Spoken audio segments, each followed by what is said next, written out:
SSB TV5 news channel. ఈరోజు మహంకాళి జిల్లా BJP SC Morcha ప్రధాన కార్యదర్శి జైపాల్ రాకేష్ గారి ఆఫీస్లో ఘనంగా గణనాథుడి పూజలు జరిగాయి. ఈ యొక్క కార్యక్రమానికి ముఖ్య అతిథులుగా తెలంగాణ రాష్ట్ర బీజేపీ ఎస్సీ మోర్చా ఉపాధ్యక్షులు శ్రీ గూటూరు అంబేద్కర్ గారితో పాటు మహంకాళి జిల్లా బీజేపీ ఎస్సీ అధ్యక్షులు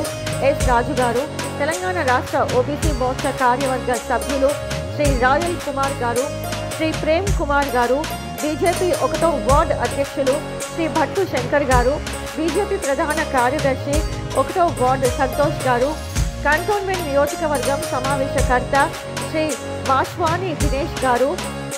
తెలంగాణ రాష్ట్ర బీజేవైఎం కార్యవర్గ సభ్యులు చంద్రకాంత్ గారు మరియు ఇటుక ధ్యానంద్ గారు, సునీల్ కుమార్ గారు, శ్రీనివాస్ పుష్పక్ గారు, రమేష్ గారు, మనోహర్ గారు, సత్యనారాయణ గారు, శేఖర్ గారు తదితరులు పాల్గొన్నారు.